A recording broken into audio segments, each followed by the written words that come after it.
For 8 years, we had the honor of honoring Marguerite McGlinn, who was a very special woman and a very good friend to both Christine and I. Lauren currently lives in Austin, Texas, but she's originally from New Jersey, so we're going to give her some shout-out. In Texas, she is the fiction fellow at University of Texas's Michener Center for Writers. Her fiction has appeared in Glimmer Train and Conjunctions, among others. She recently graduated from Columbia University, where she was awarded the Lewis Subler Prize in the Arts. So please welcome this year's winner, Lauren Green. I'm so genuinely grateful and humbled to receive this award. Thank you to Dan for selecting my story and to the tireless support of both Carla and Christine. It really does mean the world to me. And heartfelt thanks to Tom and the entire McGlinn family. I was quite touched to hear Marguerite's story, and I'm just really grateful to people who are supporting literature and working to get more stories out into the world. So thank you to all of you for your support. Michael leans over to flick off the heat, catching the whiff of Rick's half-eaten apple in the cup holder. He had thought the flame with Rick would last maybe a night or two. 15 months later, they are driving home to see Michael's ex-wife, Leslie, who has thrown herself an end-of-life party. In the passenger seat, Rick extends his arms overhead and begins to spell out O-H-I-O, not for the first time this trip.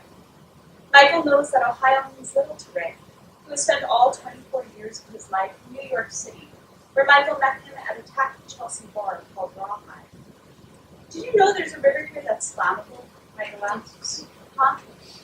The Cuyahoga, it's so full of pollutants it once caught fire, literally. Rick snorts, the way he always does when he finds something either amusing or lame. Michael is unsure which category his fact falls into. He sets his gaze ahead into the near dark once more, where a sliver of moon lances through the lacy canopy of sycamores that flanks the side of the road. Leslie had been sick once before, long ago. She had told Michael this on an early date, how she spent her 14th year propped up in bed teaching herself card tricks from a paper booklet while doctors pumped her body full of delphinium blue poison. By the end of the summer, the whites of her eyes were tinted blue, like sky reflected in a corner of windshield, and she could levitate the Queen of Spades. And now she's dying. Second cancer, that's what she called it on the phone. Not a recurrence, but a separate entity altogether. Michael was in his office at the YMCA when she rang. As Leslie's voice floated toward him, he imagined her in their old kitchen, pouring the landline cord into a coil between her slim fingers, crossing one slick, shea-buttered ankle over the other. Come, she said. I mean, if you want, if you still love me, she said, but she did not finish the sentence. The end-of-life celebration seemed somber and hellish to Michael, who had no desire to return to his former existence. It's not exactly like she's ever been the life of the party, he grumbled today. Life of the party. The words were like tinfoil against his teeth. Jesus Christ, he thought. But Rick had insisted he go and had offered to accompany him, most likely in the hopes of purloining some medical cannabis. And so it was decided. Michael cast a sidelong gaze to the passenger seat. A deep red nick dents the cove beneath Rick's ear, where he cut himself shaving this morning. His cheeks are unsullied, young. Arizona, Michael says. What? Michael gestures to the license plate of the white semi-trailer that looms like a cloud in the reddening distance. Arizona, he says again. Oh, thanks. Rick drapes his brown leather jacket over his lithe body and wriggles it up to his chin. His head lolls to one side. Blue-black twilight peeks through the lines on the window glass where his fingernail blades are frost. It's so boring here, he says, his voice husky with sleep. Welcome to Middle America, Michael answers, with a small laugh. He waits for the reward of Rick's quick snort, which does not come.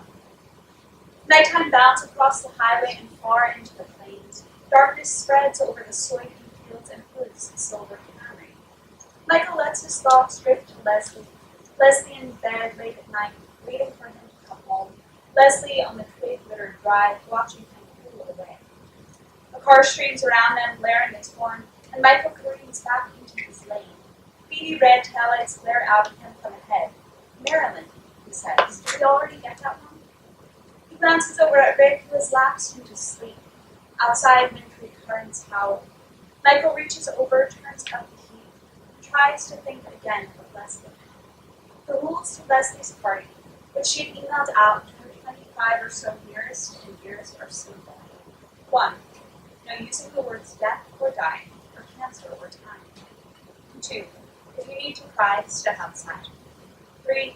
If I need to cry, you're not allowed to judge me. The roads grow more and more familiar.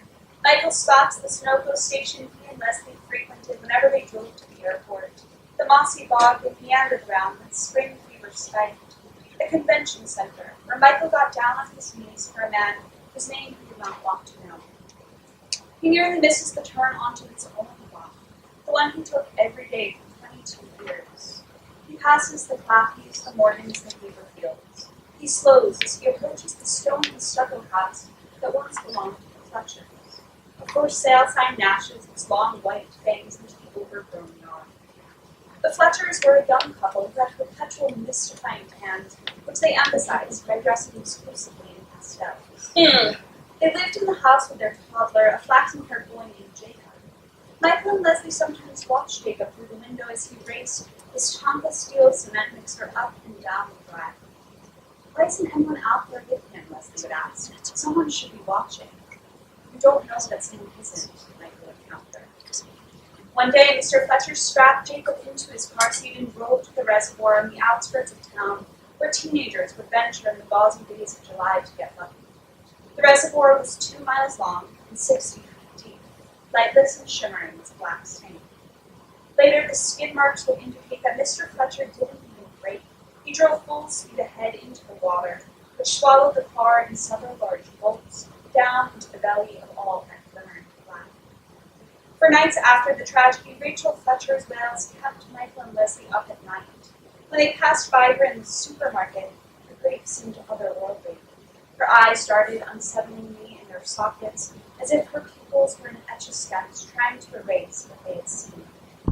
Michael and Leslie adopted Rachel Fletcher's name for any pain that was too great to bear. When Leslie's father died of heart disease, Rachel Fletcher. When Michael was laid off, Rachel Fletcher. On that final day, when his car was packed and he drove away, watching her disappear in the rearview mirror, Rachel Fletcher, Rachel Fletcher, Rachel Fletcher. Rick stirs and rubs the sleep from his eyes. Is it? He asks, taking in the abandoned house. No, Michael says, easing his foot down onto the pedal. Next one. He pulls into the drive. A single light glows firefly yellow through the kitchen window. Maybe you should stay here, he says. Rick shrugs. It's not like she doesn't know I'm coming. I know, but... Rick palms Michael's thigh. Don't, he says squeezing. It'll be fine.